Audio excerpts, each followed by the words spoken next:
बिहार में एक तरफ एनडीए जीत की हुंकार भर रहा है, दूसरी तरफ विपक्ष को चुनाव आयोग की एक पहल से इन दिनों बहुत डर लग रहा है। कल बहुत देर तक चुनाव आयोग में इंडिया ब्लॉक के तमाम नेताओं ने बहुत लंबी एक बैठक की थी, शिकायत की थी कि आप जो इलेक्टोरल रिवीजन कर रहे हैं, चुनाव वोटरों की गिनती का काम कर रहे हैं, उससे उनको डर लग रहा है क्योंकि बहुत से वोटरों के नाम कट सकते हैं।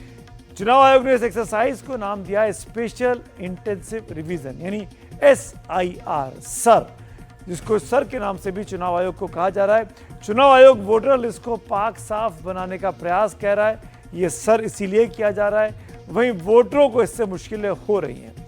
उसको समझने के लिए देखिए पटना से मेरे सहयोगी सोमू आनंद और दिल्ली से प्रशांत की एक खास रिपोर्ट जो बता रही है कि किस तरीके से बिहार का जो मतदाता है, जो वोटर है, वोटर लिस्ट में अपना नाम लिखाने को लेकर इन दिनों कितनी कवायद कर रहा है।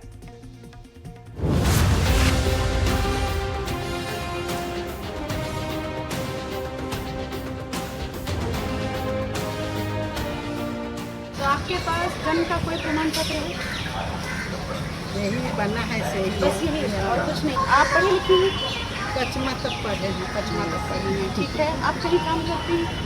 नहीं काम करते हैं। पटना के दीघा इलाके के इस जर्जर मकान में रहने वाली 92 साल की सोनपत्ती देवी और उनके बेटे अमरेंद्र परेशान हैं। उनके पास अपनी पहचान साबित करने के लिए कोई दस्तावेज नहीं है। उन पर वोटर लिस्ट से बाहर होने का खतरा मंडरा रहा है। तो आपके पास कोई कागज है? आपका जैसे जन्म तिथि का कोई कागज है आपके पास? नहीं है। तो आप पढ़े लिखे हैं? तो आप कहाँ तक पढ़े? मैट्रिक किए हुए। मैट्रिक किए हैं। तो मैट्रिक का सर्टिफिकेट है? अभी तो नहीं ना है, स्कूल में नहीं निकाले हैं। अब कोई पहचान पत्र नहीं है आपके पास? वही पहचान पत्र है। अमरेंद्र और उनकी मां हर चुनाव में वोट करते रहे हैं, लेकिन इस बार उनके लिए वोटर लिस्ट में बने रहना भी चुनौती है। दोनों के नाम 2003 के इलेक्टरल रोल में नहीं मिले, न ही 11 दस्तावेजों में कोई दस्तावेज ही वो दिखा पा रहे हैं। जाती नहीं है, बाकी यहीं आके सब दिवाते हैं BO साहब। कब बना था आपके माँ का वोटर ID कार्ड? तो हमको तो याद ही नहीं है, पहले स्लेट पर बनता था, लिखा के श्री चंद्रे में बना था, मिडिल में, उसी समय का है ना। वही वृद्धा पेंशन मिलता है और अथी मिलता है, बस। आप पहचान पत्र है। पटना में बैठे अमरेंद्र परेशान हैं तो दिल्ली में आए बिहार के लोग भी हैरान परेशान हैं कि कहीं उनके वोटिंग का अधिकार न छिन जाए। 25 जुलाई तक जाके वेरीफाई करना है, तो आप जाएंगे? कैसे जाएंगे? काम यहाँ पर इतना पड़ा है, कैसे छोड़ के जाएंगे? मालिक कोई मानेगा नहीं तो कैसे हम जाएंगे? तो अगर नहीं जाएंगे तो कहा जा रहा है कि नाम कट जाएगा, तो आप क्या करेंगे? अब देखेंगे अब क्या करेंगे। सरकार को ही करना चाहिए ये चीज़। तो अब सरकार ही समझेगी, हम लोग को जा नहीं पाएंगे। आदमी जाने नहीं देगा, यहाँ का ठेकेदार, मालिक लोग भी नहीं जाने देंगे। निर्वाचन आयोग एक संवैधानिक संस्था है। कुछ निर्णय ऐसे होने चाहिए जो आम जनता के अनुकूल हो, आम जनता इसमें जिसमें सहजता महसूस करे। अलोकतांत्रिक लग रहा है और ऐसा लग रहा है कि आम जनता पर, गरीब जनता पर सोची समझी साजिश के तहत एक थोपा जा रहा है कि जो वह मतदाता सूची से बाहर हो जाए। 25 जुलाई तक वोटर लिस्ट ठीक करना है, नहीं जाइएगा तो नाम कट जाएगा। तो आपको मालूम है इसके बारे में? हाँ हमको मालूम नहीं है, लेकिन 10 तारीख को जा रहे हैं हम। आप 10 तारीख कहाँ जा रहे हैं? बिहार जा रहे हैं।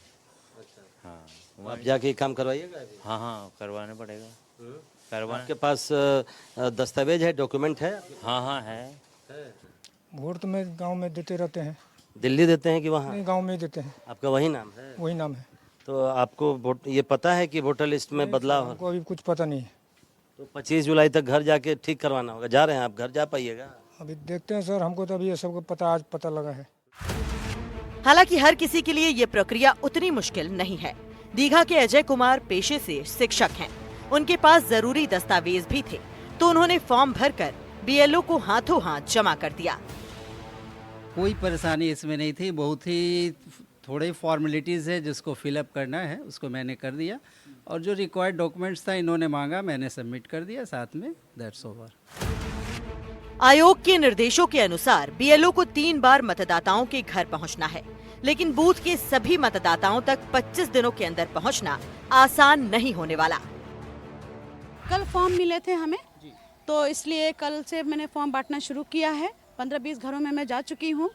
कुछ अभी डॉक्यूमेंट्स के बारे में मैं बता रही हूँ कि उसके साथ जो अटैचमेंट डॉक्यूमेंट्स चाहिए वो मुझे चाहिए, जैसे उनका एक फ़ोटो चाहिए और प्रमाण पत्र का जो दस्तावेज़ है वो एक मुझे चाहिए। तो ये रेडी करके रखे, इसलिए कल मैंने कुछ फॉर्म बांट दिया और कहा कि अगर रेडी है तो आप मुझे वहीं ले रहे हैं। कुछ लोगों का पास में है, फॉर्म है, फ़ोटो है, तो वो मुझे दे रहे हैं। कुछ लोग कह रहे हैं कि मैम बाद में आइएगा, हम रेडी करके रखेंगे। कम से कम 10 मिनट तो लग ही जाता है। जो पढ़े लिखे लोग हैं जिनको मैंने पहले से बता दिया है वो तो तैयार करके रखते हैं, और जो जिन अनपढ़ है, मतलब नहीं समझ में आते, एक दिन पहले मैं समझा के जाती हूँ, फिर भी वो आते हैं, मैडम भरवा दीजिए, कहाँ पे लिखना है, कहाँ पे साइन करना है, तो 10 मिनट का समय अमूमन लग जाता है। इस पूरे अभियान को लेकर राजनीति भी तेज हो गई है। बिहार में सत्तारूढ़ जदयू और भाजपा के नेता इसे जरूरी प्रोसेस बता रहे हैं। वहीं महागठबंधन इस प्रक्रिया पर सवाल खड़े कर रहा है। हमने पढ़ा है कि उसमें है कि 6-7 तरह का आपको डॉक्यूमेंट लेना है, कोई तरह की परेशानी नहीं होगी। और कई तरह के लोग सवाल उठा रहे हैं, उनसे भी कहना चाहते हैं कि समाज में इस तरह का बात ना फैलाएं, ताकि लोगों में एक ये हो। सब 100 समय हम लोग को विश्वास है कि पूरा काम हो जाएगा। वोटर गहन परीक्षण 2003 के बाद ऐसे समय में इलेक्शन कमीशन ऑफ इंडिया उर्फ नमो कमीशन ऑफ इंडिया कर रही है जब बिहार बाढ़ की चपेट में। 25 दिन की काल अवधि है, कैसे दस्तावेज प्रस्तुत करेगा? आरोप प्रत्यारोप के बीच एक बड़ी आबादी के लिए दस्तावेज जमा करना आसान नहीं है, खासकर अमरेंद्र जैसे लोगों के लिए जो कभी अपने दस्तावेज संभाल कर नहीं रख पाए। दिल्ली में प्रशांत के साथ पटना से सोमू आनंद की रिपोर्ट।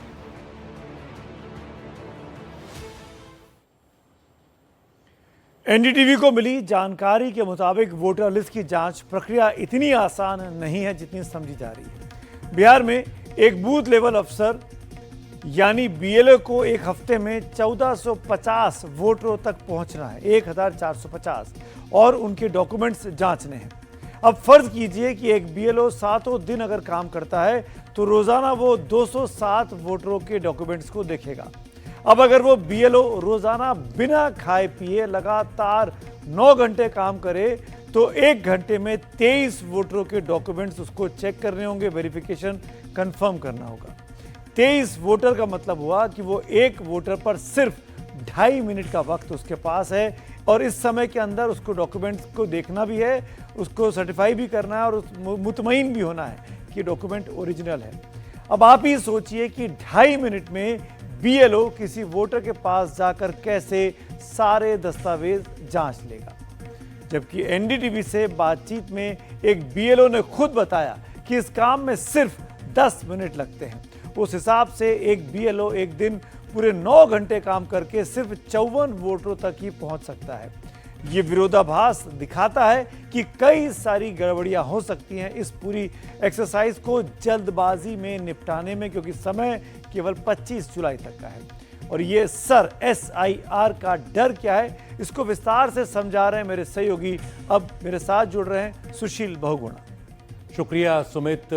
बिहार में इन दिनों सरसर चलती मानसूनी हवाओं से ज्यादा जिक्र चुनाव आयोग के सर का हो रहा है, जिसे लेकर कई नेताओं, कार्यकर्ताओं और मतदाताओं के सर चकराए हुए हैं। ये सर है क्या जिसे लेकर इतना बवाल मचा हुआ है, यही समझते हैं। यह बिहार विधानसभा चुनाव से पहले निर्वाचन आयोग की विशेष प्रक्रिया स्पेशल इंटेंसिव रिवीजन यानी संक्षेप में SIR। दरअसल स्वतंत्र और निष्पक्ष चुनाव कराने के लिए किसी भी चुनाव से पहले मतदाता सूची को अपडेट किया जाता है, जो एक सामान्य प्रक्रिया है। लेकिन चुनाव आयोग ने इस बार 1 जुलाई से बिहार में मतदाता सूची की विशेष गहन समीक्षा स्पेशल इंटेंसिव रिवीजन शुरू कर दिया है, जिसे लेकर विपक्ष सवाल उठा रहा है, नियत पर शक कर रहा है। चुनाव आयोग की दलील है कि बिहार में मतदाता सूची की गंभीर समीक्षा की ऐसी आखिरी प्रक्रिया 2003 में हुई थी और उसके बाद से नहीं हुई, इसलिए यह मुहिम जरूरी है। समीक्षा के लिए चुनाव आयोग ने मतदाताओं के लिए एक फॉर्म तैयार किया है। जो मतदाता 1 जनवरी 2003 की मतदाता सूची में शामिल थे, उन्हें सिर्फ ये इन्यूमरेशन फॉर्म यानी गणना पत्र भरकर जमा करना है, उन्हें कोई सबूत नहीं देना होगा। बिहार में ऐसे 4,96,00,000 मतदाता हैं और आपको बता दें 2024 के चुनाव में 7,71,00,000 मतदाता बिहार में थे, यानी करीब 3 करोड़ के आसपास मतदाता हैं जिनके सामने दिक्कत आएगी। चुनाव आयोग ने 2003 की जो वोटर लिस्ट है वो अपनी वेबसाइट पर डाल दी है। अब सारा हंगामा 2003 के बाद मतदाता बने लोगों से सबूत मांगने को लेकर है। चुनाव आयोग के मुताबिक 1 जुलाई 1987 से पहले पैदा हुए नागरिकों जो 2003 की मतदाता सूची में नहीं थे, उन्हें अपनी जन्मतिथि और जन्म स्थान का सबूत देना होगा। ऐसे सभी मतदाता आज की तारीख में 38 साल या उससे बड़े होंगे और जो लोग 1 जुलाई 1987 से लेकर 2 दिसंबर 2004 के बीच पैदा हुए हैं, उन्हें अपनी जन्मतिथि और जन्म स्थान और अपने माता और पिता में से किसी एक की जन्मतिथि और जन्म स्थान दोनों का सबूत देना होगा। ये सभी लोग करीब 21 से 38 साल के बीच आज होंगे। इसके अलावा 2 दिसंबर 2004 के बाद पैदा हुए नागरिकों को अपनी जन्मतिथि और जन्म स्थान और अपने माता पिता दोनों की ही जन्मतिथि और जन्म स्थान का भी सबूत देना होगा। बस इन्हीं सबूतों की मांग को लेकर सारा विवाद खड़ा हो गया है कि इतनी जल्दी 25 तारीख तक ये सबूत कहां से लेकर आएंगे। विपक्ष ने और कई नागरिक संगठनों ने ये सवाल खड़े किए हैं। उन सवालों पर करेंगे बात आगे, लेकिन पहले इस प्रक्रिया के पीछे चुनाव आयोग का तर्क समझ लेते हैं। आयोग के मुताबिक 2003 के बाद बीते 22 साल में तेजी से शहरीकरण हुआ है, यानी गांव से लोग शहरों में गए हैं। प्रवास काफी तेज हुआ है, बिहार के लोग दूसरे राज्यों में गए हैं, दूसरे राज्यों के लोग बिहार आए हैं। कई नागरिक 18 साल पूरा करने के बाद नए मतदाता बने हैं। कई मतदाताओं की मृत्यु की जानकारी अपडेट नहीं हुई है और सबसे अहम, मतदाता सूची में दूसरे देशों से आए अवैध आप्रवासियों को भी अलग किया जाना जरूरी है, जिसमें सबसे ज्यादा चिंता बिहार में बांग्लादेश से आए आप्रवासियों को लेकर है। इसके लिए आयोग जो सबूत मांग रहा है उसमें 11 तरह के दस्तावेज शामिल हैं। अब ये दस्तावेज क्या हैं? इनमें है जन्म प्रमाण पत्र, पासपोर्ट, हाई स्कूल का सर्टिफिकेट, स्थायी निवास प्रमाण पत्र, वन अधिकार प्रमाण पत्र, जाति प्रमाण पत्र, एनआरसी नेशनल रजिस्टर में नाम, परिवार रजिस्टर, जमीन या आवास आवंटन पत्र, केंद्र या राज्य सरकार के कर्मचारी या पेंशनर का कोई आई कार्ड, सरकार या बैंक या पोस्ट ऑफिस या एलआईसी या सरकारी कंपनी का आई कार्ड या सर्टिफिकेट। तो ये तमाम वो सर्टिफिकेट हैं जो सरकार की तरफ से दिए जाते हैं या मान्यता दी जाती है जिनको सरकार के संस्थानों की तरफ से। चुनाव आयोग के मुताबिक ये लिस्ट पूरी नहीं है, यानी कुछ और दस्तावेजों को भी मान्यता दी जा सकती है। चुनाव आयोग के मुताबिक बूथ लेवल ऑफिसर 25 जुलाई तक घर घर जाकर गणना पत्रों में ये ब्यौरा जमा करेंगे। 1 अगस्त को मतदाता सूची का ड्राफ्ट प्रकाशित किया जाएगा। अगर किसी को कोई आपत्ति है तो उन्हें दावों और ऐतराज के लिए 1 सितंबर तक का समय मिलेगा। 30 सितंबर को अंतिम मतदाता सूची प्रकाशित की जाएगी। विपक्षी दलों का तर्क है कि यह सारा काम बहुत जल्दबाजी में हो रहा है और जिसकी वजह से लाखों करोड़ों सही मतदाता भी लिस्ट से बाहर हो सकते हैं। 26 जुलाई तक अपने या अपने माता पिता की जन्मतिथि या जन्म स्थान के सबूत जुटाना सभी लोगों के लिए संभव नहीं होगा। विपक्ष का यह भी तर्क है। यह भी कह रहा है विपक्ष की चुनाव आयोग इस बहाने बिहार में national register for citizens NRC को लाने की कोशिश कर रहा है। मतदाता सूची से नाम हटाने की एक प्रक्रिया होती है, लेकिन एसआईआर के आदेश से उस प्रक्रिया को नकार दिया गया है। 2003 के बाद दर्ज सभी मतदाताओं की स्थिति पर सवाल खड़े कर दिए गए हैं। इस आधार पर पूछा जा रहा है कि क्या 2003 से 2024 तक हुए चुनाव पर सवाल खड़े नहीं हो जाएंगे। वहीं चुनाव आयोग इन सभी आशंकाओं को खारिज करते हुए स्वतंत्र और निष्पक्ष चुनाव के लिए इसे जरूरी बता रहा है। बिहार के चुनाव करीब हैं और ये मुद्दा आए दिन लगातार सुर्खियों में रहने वाला है।